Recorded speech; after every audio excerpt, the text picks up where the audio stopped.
Good afternoon, friends, patrons, and members of the Richmond World Affairs Council. My name is Rooz Dadabhoy, and I'm the chair of the Richmond World Affairs Council Board of Directors and the CEO of Data Concepts.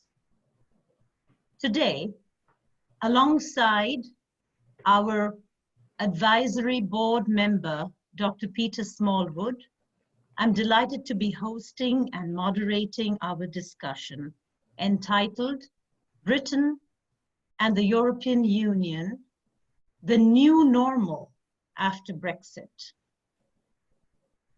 Though recent months have been categorized by dysfunction, and though the world as we know it seems to have grinded to a halt, the wheel of Brexit has still been spinning.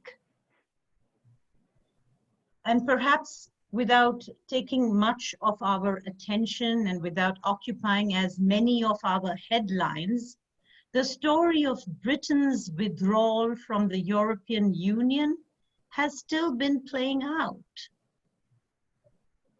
So we decided at the Richmond World Affairs Council that it's time to bring a bit of the world back to Richmond and to get us all up to speed on what's been happening across the Atlantic. We are particularly thrilled to be joined today by Dr. Christopher Burdett. Dr. Burdett is a professor in the Department of Political Science at Virginia Commonwealth University.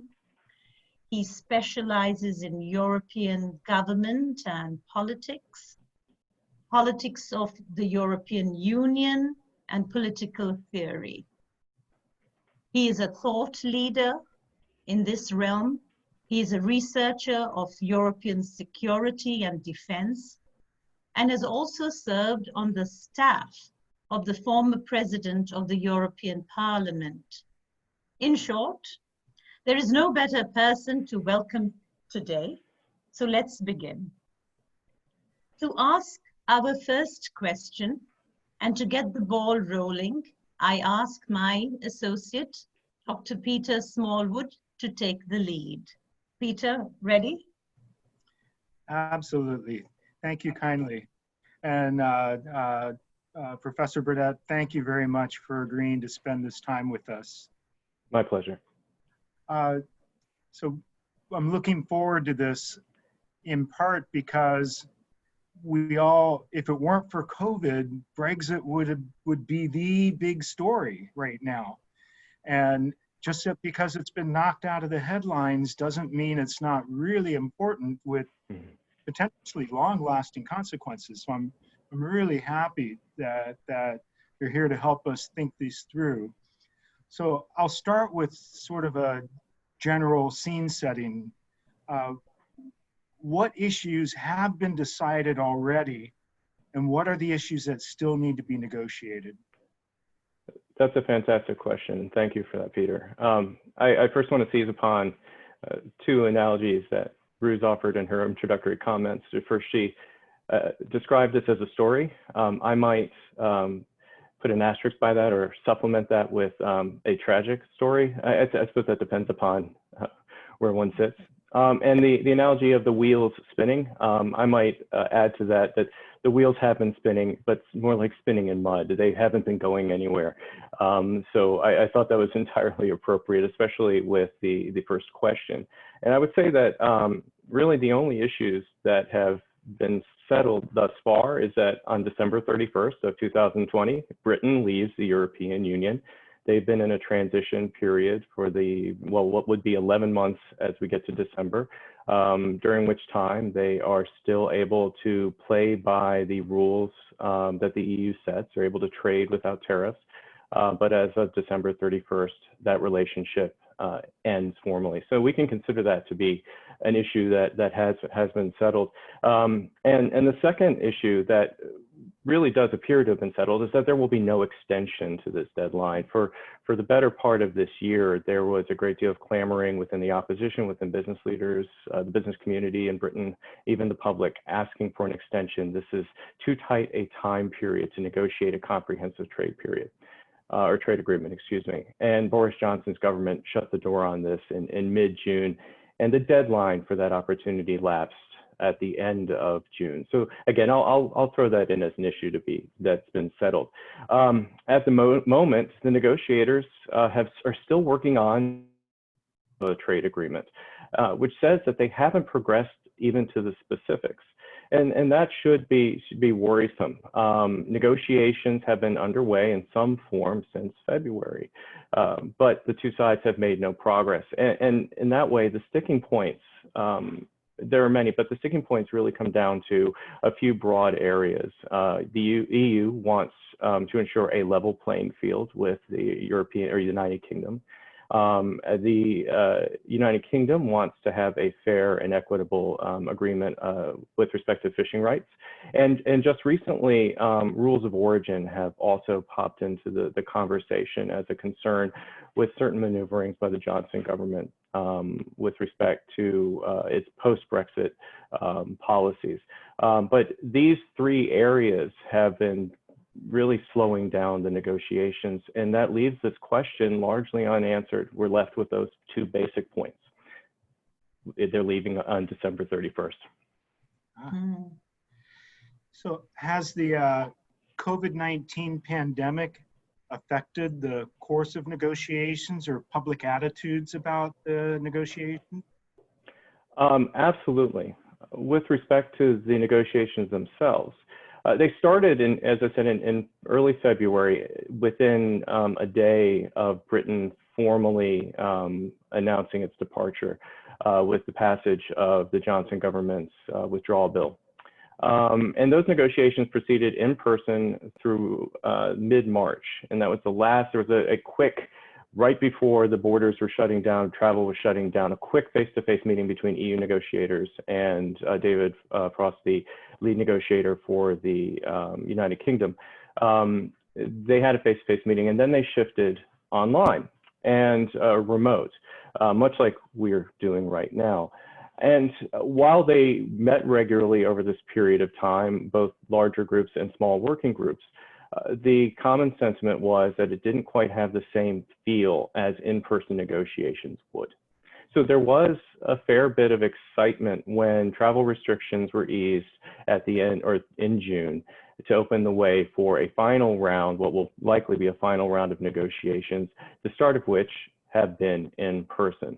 And they have cited that, at least in terms of the opportunity to clear the logjam, to try to break through the differences, that meeting in person would allow negotiators to better size up their counterparts, but then also to be able to pull them aside for discussions off the record, to pose the hypotheticals, and that this might help bring the two parties closer to some sort of agreement, if not in principle, then starting to look at the particulars. Now, in terms of public opinion, I would say that the impact of COVID has probably made the public more anxious. It's made the public more anxious because they are scrutinizing the Johnson government differently simply with respect to COVID. But then they're also worried about the economic consequences of the pandemic being amplified by crashing out or a no-deal Brexit. And in that way, public opinion has, I would say, it converged around the idea of a extension for a period of time, and now it's shifted into damage control, a resignation, if you will. So I think that those are the way that I would frame the impact of COVID with respect to the negotiations and public opinion. Thank you. What does the UK public want in terms of its relationship with continental Europe? And then what do the Europeans want? That's also a great question. I think now, looking at how negotiations have proceeded, looking at sensing the apprehension both in the business world as well as in the consumer world, the common household, as it were, I think that the relationship would be to stay in. A recent poll was released that showed public opinion had shifted to nearly 57% of a particular poll, a European social survey, and this was actually conducted not through the UK government, showed that 57% of the respondents in the United Kingdom would actually want to remain within the European Union. And that amounts to a pretty significant shift from 2 years ago of around 7%. And that would, but we have to take that statistic with a bit of a grain of salt, because it may not fully capture the underlying element that shifted the balance from remain in the European Union to leave in the 2016 referendum. And those are the unaccounted for voters. The unaccounted for voters that the Leave campaign targeted specifically with particular messages that they thought would resonate. And these are the same voters that turned out in December of this past year for the general election that delivered a significant majority to the Conservative Party and paved the way for Brexit. So I'm not entirely sure that these statistics truly represent the spirit of the British people. If anything, I would refer back to the election as probably the best indicator of public sentiment, despite the increasing anxiety of a no-deal Brexit. And that is simply, as Boris Johnson would say, they wanted to get it done. They were tired of the machinations with the opposition and the majority government and the inability to have any clarity on the question. Now, in terms of what the continent would want, what the Europeans would want, I think the Europeans would be perfectly happy for the UK to change its mind. Throughout the Brexit period, as it were, before the passage of Johnson's withdrawal bill in January, the European Union repeatedly said, if you change your mind, we're happy to unwind this process. And even now, the European Union continues to make ovations to the United Kingdom. They're remaining firm with their negotiations, but they're saying that we do not want to punish you for leaving. We want an arrangement that's mutually beneficial, but not at any cost. So I think that really shows a divergence between public opinion, and it is the public opinion is impacted by COVID. They're distracted by these issues, fair enough. But if we were able to simply sample and question about the impact of Brexit or the possibilities for Brexit, you have apprehension and worry currently within the United Kingdom because they don't know what kind of relationship they're going to get from the Johnson government. So you spoke that this recent poll of 57% may not really represent the British public at large, but in both Scotland and Northern Ireland, there seems to be a stronger sentiment for remaining. What's likely to happen in terms of Scotland and Northern Ireland in the United Kingdom under either a negotiated or a crash out? This is a fantastic question as well, because we tend to say United Kingdom and we don't fully appreciate the regional dynamic. And I think the Northern Ireland question is perhaps the most interesting with respect to immediate impact of Brexit. According to the withdrawal agreement, the special protocol on Northern Ireland, the plan right now, and I don't expect to see a divergence from this, the plan right now is to create structures that would allow the Northern Ireland economy to remain linked to the Republic of Ireland. We call that the all-island economy, excuse me. So with that being said, Northern Ireland right now must abide by all EU rules and standards in the production of goods, and that will allow them, and labor, et cetera, and this will allow them to continue to trade with the Republic without any barriers in place whatsoever. They will also enjoy free movement throughout the European Union. In a way, they will be citizens of the United Kingdom, but they will retain a special privilege as a result of being residents in Northern Ireland. Now, this poses some logistical problems, of course, because Northern Ireland will also be a part of the trade union that is the United Kingdom, or excuse me, the trade area that is the United Kingdom. and Northern Irish goods will be able to trade or be imported and exported to the United Kingdom or to England and Scotland and Wales without barriers as well, without tariffs or quotas as well.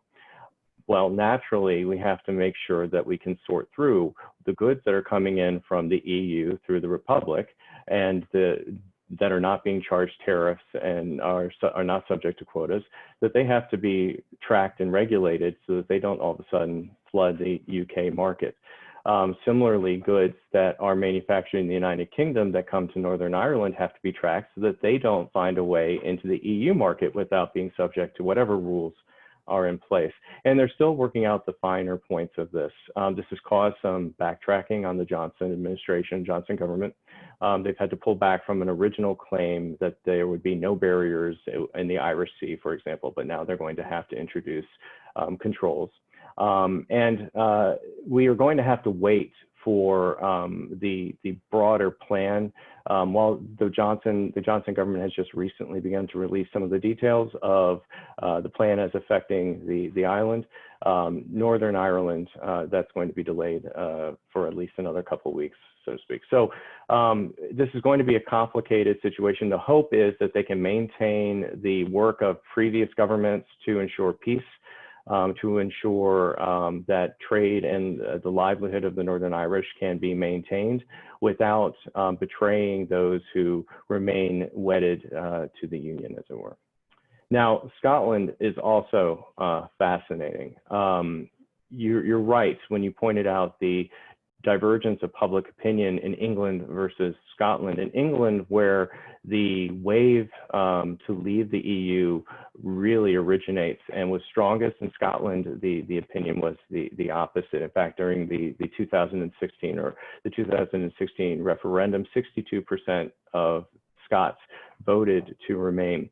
And throughout the negotiations, the Scottish National Party, which is the largest party within the Scottish Parliament, has been quite vocal about this. They claim that the results are fundamentally undemocratic and that this lends support to their pursuit of a second referendum. So that was put on the table almost immediately after the results were brought in. And I'd say that it has gained momentum throughout the past 2 years or so, as successive governments, the May government followed by the Johnson government, have shown themselves to completely disregard the regions in their decision-making with respect to Brexit. So the SNP benefited from this public sentiment. They returned, or they performed extremely well in the general election I mentioned a moment ago. Though within Westminster, they're easily outvoted by the Conservative Party, they nevertheless gained 13 seats initially, and they are the dominant party from Scotland in Westminster. And we can interpret that, I think, as an endorsement of that agenda for a referendum. So if we're trying to read the tea leaves and think what might be ahead for Scotland, there is certainly a possibility of a referendum, but COVID has interfered. Originally, Nicola Sturgeon, the First Minister in Scotland, was lobbying for a referendum at some point in the fall of this year that now is postponed, likely to 2021. And this, of course, presumes that Boris Johnson actually allows for the referendum, which legally he is able to deny that opportunity. But be that as it may, with the election results in December, with the progress of negotiations grinding to a standstill, I think this will, and if the economy struggles in the wake of Brexit, it will lend some force to that argument that maybe Scotland should reconsider its place within the United Kingdom. There are a number of practical questions, and the Scots are reasonable people. They may consider the costs to be greater than the benefits. But in terms of sentimentality, I think that it's going to be hard for Johnson to say no to a referendum, and I think they will get that second chance, and it will be inspired in large part by Brexit. Thank you. Thank you for that. I just assume that the Johnson government is going through a lot right now. They're probably scrambling How do you think the Johnson government is preparing for leaving the European Union?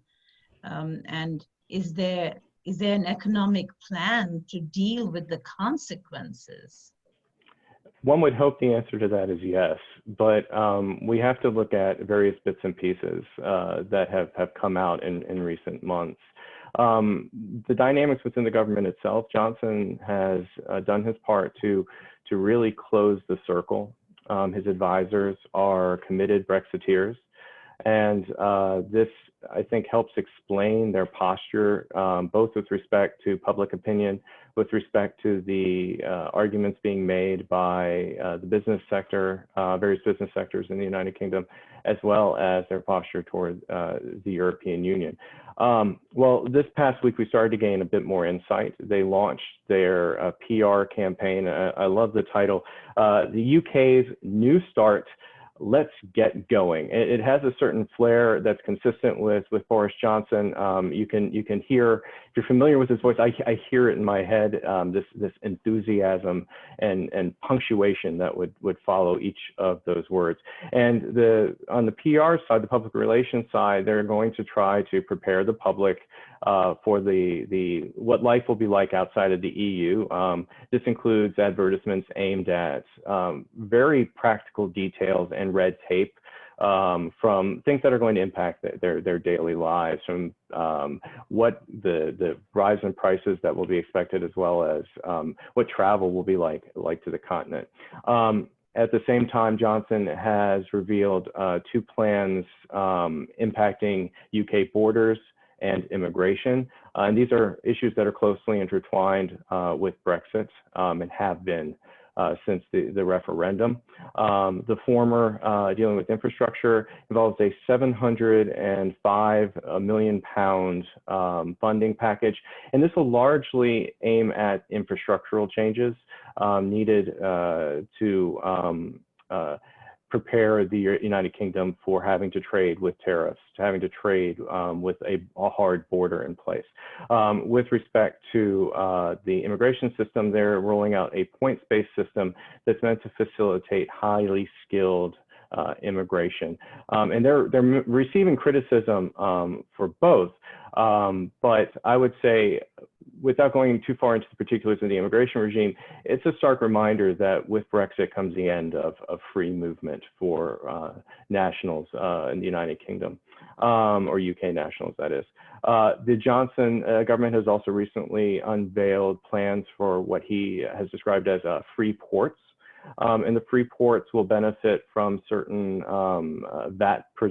value-added tax provisions, as well as protections from custom duties. And the idea is to spur investment for goods that will be manufactured in these free ports and then immediately exported.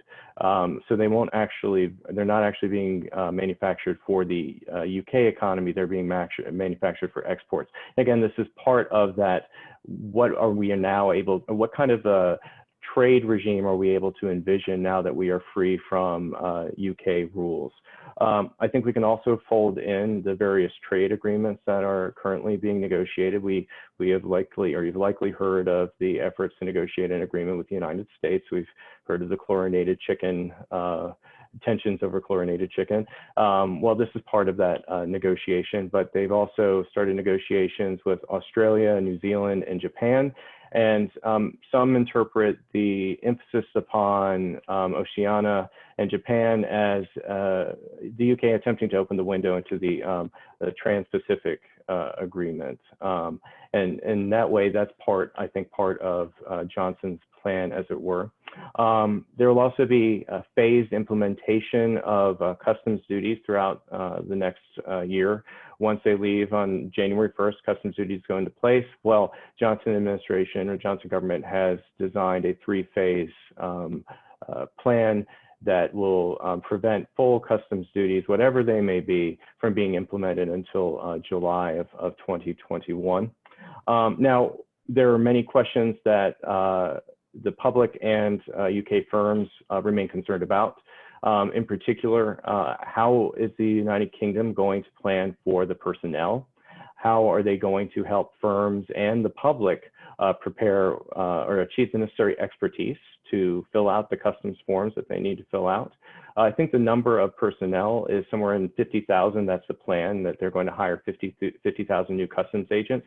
How are you going to do that under lockdown? How are you going to do that during the pandemic? These are very real concerns being raised by the business community at the moment.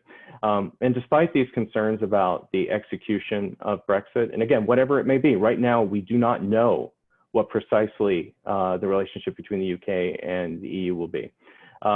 Johnson administration remains supremely confident, like the slogan, let's get going. He remains supremely confident that the outcome will be favorable, that they will be able to create, as Michael Gove, one of his ministers, says, the most secure borders in Europe. This confidence, I think, leads him to believe that the lack of a comprehensive plan at the moment shouldn't be a concern for anyone. Interesting. Thank you. So the deadline is looming. You know, anyone who's watched the history of these negotiations, it feels like time is very short. What will be the economic consequences if negotiations fail and we have a crash out for Brexit? And that again is, and that I think is the question on everybody's mind at the moment. There is that resignation I mentioned a few moments ago, that the likelihood of, and I love Johnson's turn of phrase, an Australia type deal. That's just code for no deal.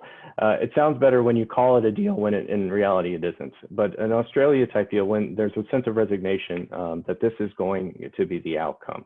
And I think that in terms of trade, the most immediate impact would be a resetting of the rules to WTO, World Trade Organization rules between the UK and the United Kingdom. And that means that the baseline tariffs negotiated through the WTO will apply to that trading relationship. Now, in some cases, this will really lead to modest changes to prices for British consumers and for British firms. But in other cases, that can be quite severe. Already, there's a great deal of concern over what would be an immediate 10% tariff on automobiles. And this has led some firms, Nissan, for example, which has a manufacturing plant in the United Kingdom, to think about moving its operations out of the United Kingdom, just over the 10% tariff. And then when we look at agricultural goods, some agricultural goods will end up facing tariffs up to 35%. And these tariffs will hit both sides of the channel, as it were. UK consumers will have to face higher prices as a result, at higher prices for things that they need.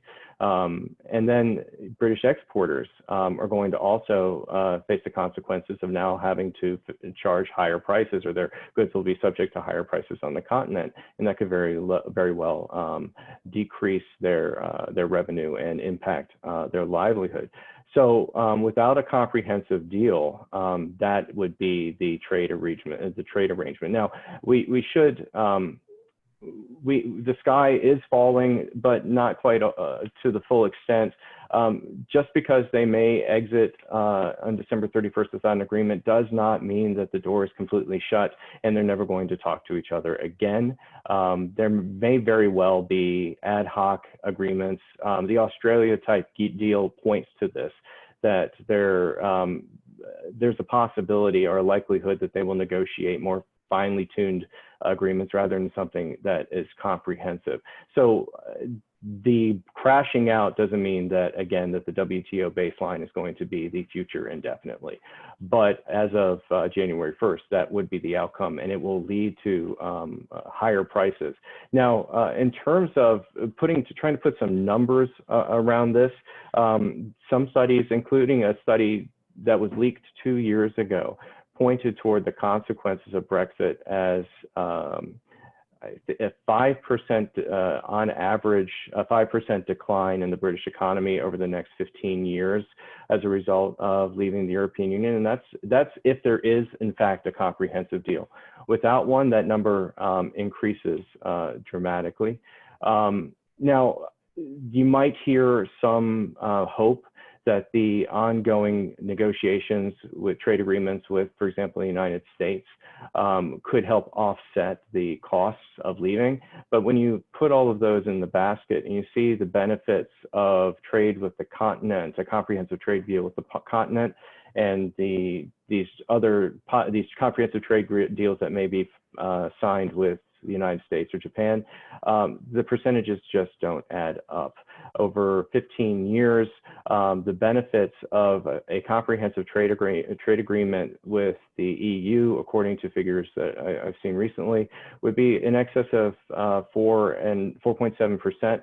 Whereas if you took all of the possible trade agreements with third countries and put them into a basket, that this would total just over 4%. And those percentages matter. So to sum up, I think that the economic consequences are going to be real and quick for the British consumers. They'll see prices rise for basic goods.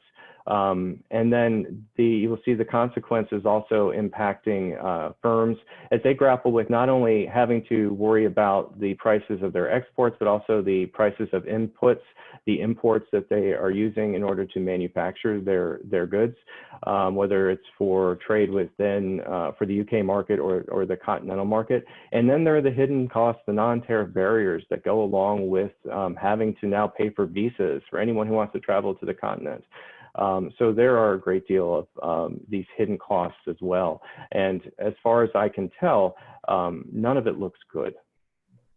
Yeah. Thank you. Chris, can I bother you for one more question?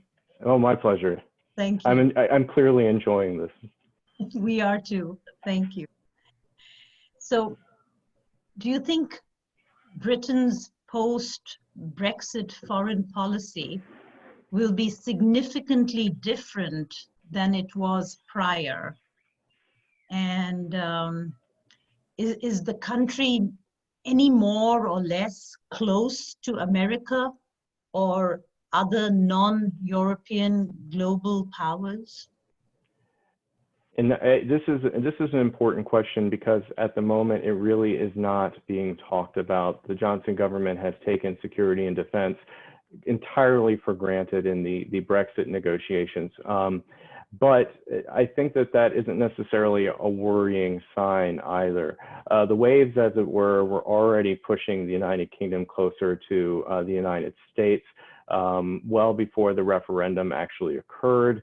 And Johnson's close relationship with President Trump also, I think, adds some momentum to that movement toward the United States. But I think it's also, we have to account for mindset. Johnson's own language when he has spoken about security and defense, he acknowledges that there are shared threats that should support cooperation between the United Kingdom and European Union. There are shared interests that should support cooperation between the United Kingdom and the European Union. And he foresees a continued relationship in security and defense. But at the same time, Johnson's language points toward global ambitions for the United Kingdom. I think that perhaps the best indicator of this mindset is the deployment of the United Kingdom's 2 aircraft carriers. HMS Queen Elizabeth is just recently deployed, though not fully operational. And these are multi-billion-dollar, each one is $3 billion, £3 billion, I think, investments. One does not devote those kind of resources to material hardware if one's intention is to not use them. And aircraft carriers are about global reach. They are something that great powers, as it were, invest in and build. There is no use really for an aircraft carrier for any of the missions associated with the common security and defense policy of the EU.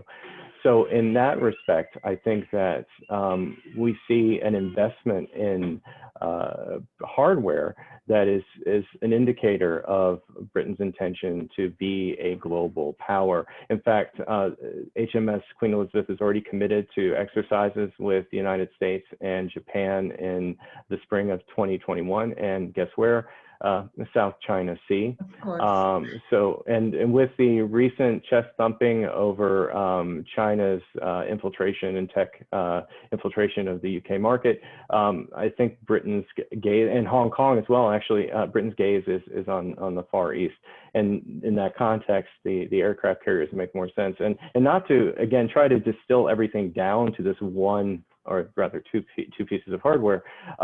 Aircraft carriers require supplemental resources as well, personnel, as well as various ships to create the carrier groups.